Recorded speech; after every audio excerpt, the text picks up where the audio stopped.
Dear students, welcome to my YouTube channel rainbow social study. Rainbow social study में आपका स्वागत है। मैं अमरेंद्र कुमार सिंह इस वीडियो में उपस्थित हूँ एक नए टॉपिक के साथ। इस वीडियो में मैं बायोलॉजी जीव विज्ञान का बहुत ही महत्वपूर्ण टॉपिक जैव प्रक्रम के बारे में बताऊँगा। इस टॉपिक का पार्ट 1 मैं बना चुका हूं, जिसका लिंक आपको डिस्क्रिप्शन में मिल जाएगा। यह वीडियो 10वीं कक्षा आईएससी और कॉम्पिटिटिव एग्ज़ाम के लिए महत्वपूर्ण है। यदि इस चैनल पर नए हैं तो चैनल को सब्सक्राइब करें, साथ ही बेल आइकन पर प्रेस करें और ऑल पर क्लिक करें ताकि आने वाले सभी वीडियो का नोटिफिकेशन आप तक पहुंच सके। आइए वीडियो को शुरू करते हैं।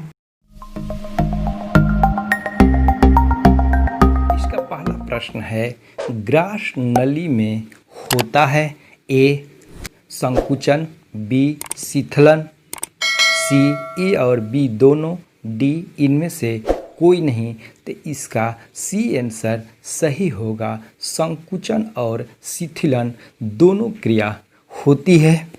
इसकी व्याख्या देख लेते हैं।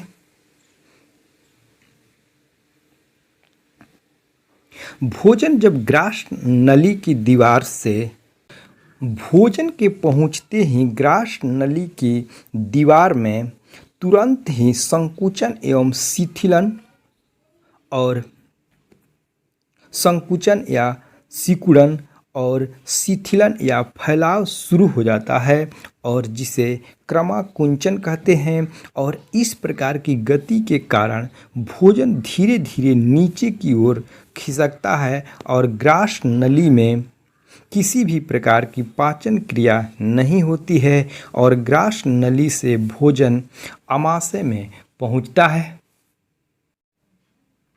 दूसरा प्रश्न है, आमाशय का पश्च भाग कहलाता है ए कार्डियक, बी फाइलोरिक और सी फुंडिक और डी इनमें से कोई नहीं। इसका बी आंसर सही होगा, फाइलोरिक। इसकी व्याख्या देख लेते हैं।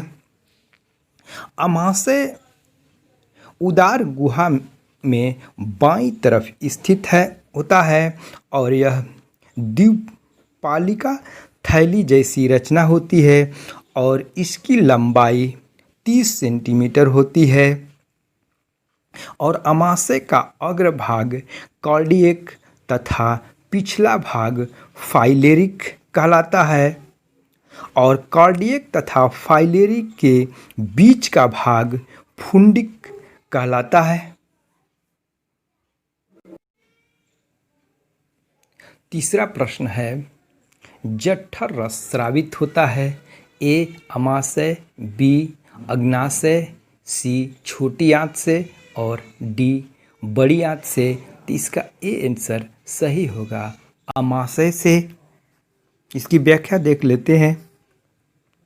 आहार नाल के अन्य भागों की तरह आमाशय की भीतरी दीवार पर स्तंभाकार एपिथीलियम कोशिकाओं का स्तर होता है और कोशिकाओं का यह स्तर जगह जगह अंदर की ओर धंसा होता है और इन धंसे हुए भागों की कोशिकाएं आमाशय ग्रंथियां या जठर ग्रंथि का निर्माण करती है और ये ग्रंथियां आमाशय में जठर रस का स्रवण करती है।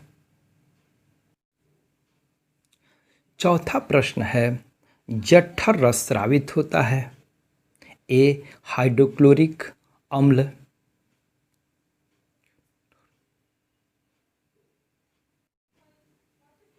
चौथा प्रश्न है, जठर रस में होता है ए हाइड्रोक्लोरिक अम्ल, बी श्लेष्मा और सी पेप्सिनोजेन और डी उपयुक्त सभी। तो इसका डी आंसर सही होगा, उपयुक्त सभी। इसकी व्याख्या देख लेते हैं। जठर रस में हाइड्रोक्लोरिक अम्ल, श्लेष्मा या म्यूकस तथा निष्क्रिय पेप्सिनोजोन होता है। हाइड्रोक्लोरिक अम्ल का स्रवण अम्ल जन कोशिकाओं से होता है और हाइड्रोक्लोरिक अम्ल निष्क्रिय पेरिनोजोन की सक्रिय पेप्सिन नामक एंजाइम में परिवर्तित कर देती है और पेप्सिन भोजन के प्रोटीन पर कार्य करके उसे पेप्टोन में बदल देता है और हाइड्रोक्लोरिक अम्ल जीवाणु नाशक की तरह भी कार्य करता है तथा भोजन के साथ आने वाले जीवाणुओं को नष्ट कर देता है। पांचवा प्रश्न है, पेप्सिन प्रोटीन को बदल देता है। ए पेप्टोन में, बी पेप्सिनोजोन में और सी लाइपेज में और डी म्यूकस में। तो इसका ए आंसर सही होगा पेप्टोन में। की व्याख्या देख लेते हैं। पेप्सिन यह प्रोटीन को पाचन करने वाला एंजाइम है जो प्रोटीन को सरल रूप में पेप्टोन में बदल देता है। प्रोटीन पेप्सिन और पेप्टोन्स में बदल देता है।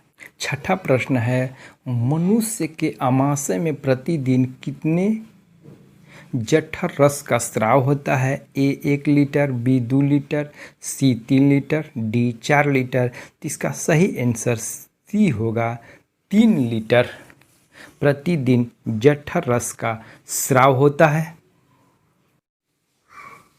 सातवां प्रश्न है, आमाशय में अत्यधिक अम्लीय स्राव से होता है। ए मधुमेह, बी अल्सर, सी कैंसर और डी पेट दर्द। तो इसका बी आंसर सही होगा अल्सर।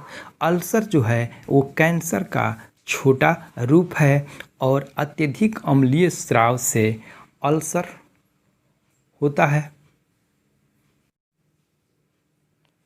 आठवां प्रश्न है, प्रोटीन का पाचन कहाँ होता है? ए आमाशय में, बी छोटी आंत में, सी बड़ी आंत में और डी यकृत में। तो इसका ए आंसर सही होगा आमाशय में। प्रोटीन का पाचन आमाशय में होता है। नौवां प्रश्न है, आहार नाल का सबसे लंबा भाग है। ए आमाशय, बी यकृत, सी छोटी आंत और डी बड़ी आंत। तो इसका सी आंसर सही होगा छोटी आंत। इसकी व्याख्या देख लेते हैं। छोटी आंत आहार नाल का सबसे लंबा भाग होता है और आहार नाल के इसी भाग में भोजन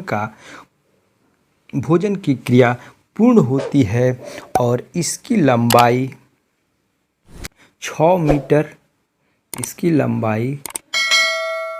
मीटर तथा चौड़ाई 2.5 सेंटीमीटर होती है। 10वां प्रश्न है, पाचन की क्रिया पूर्ण होती है।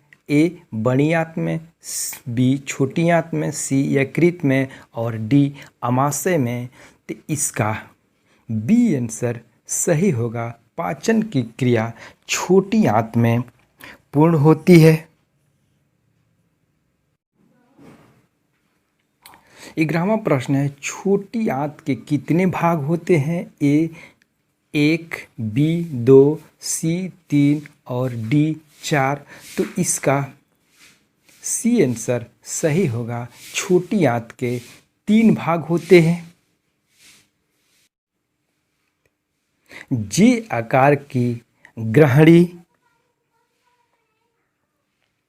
कुंडलित मध्य भाग या अग्र क्षुद्रांत और लंबी कुंडलित क्षुद्रांत, ये छोटी आंत के 3 भाग होते हैं। 12वां प्रश्न है, पित्त का स्राव होता है। ए यकृत से, बी आमाशय से, सी बड़ी आंत से और डी आमाशय से।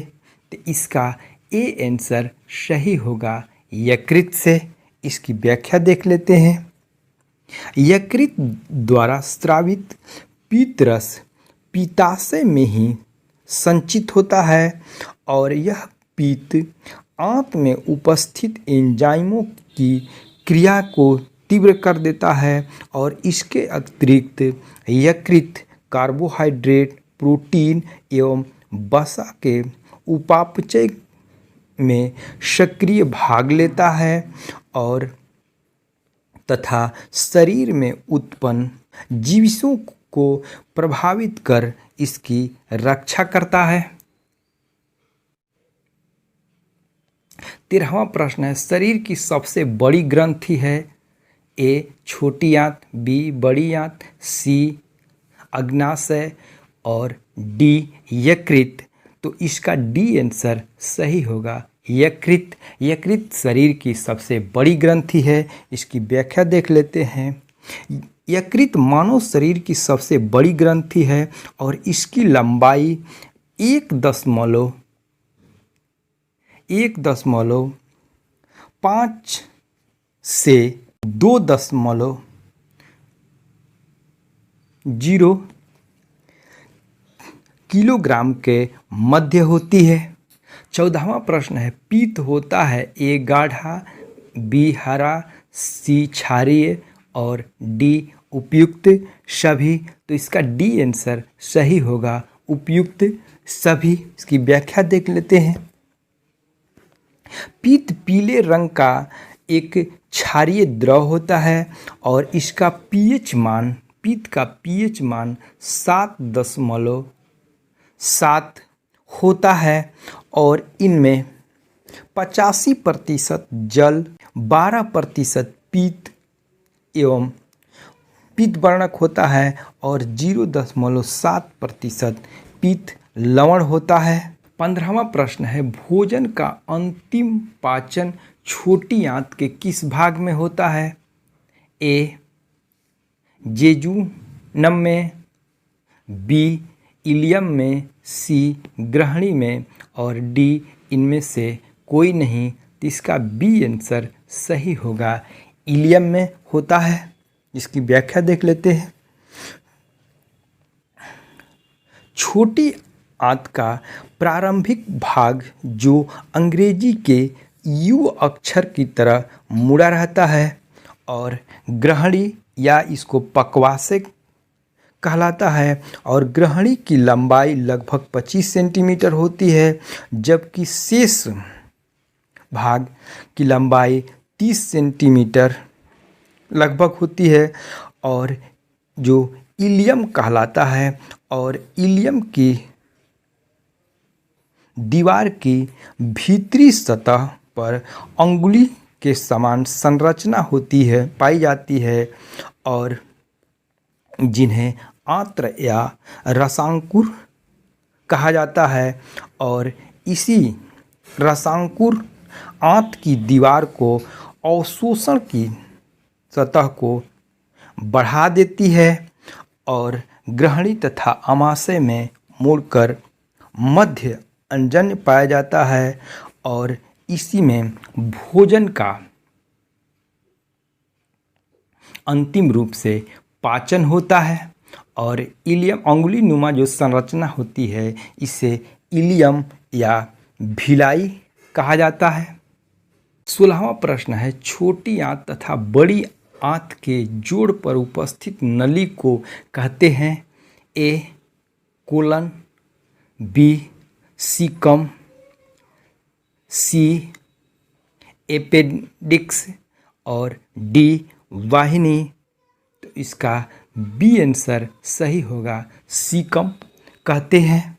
इसकी व्याख्या देख लेते हैं।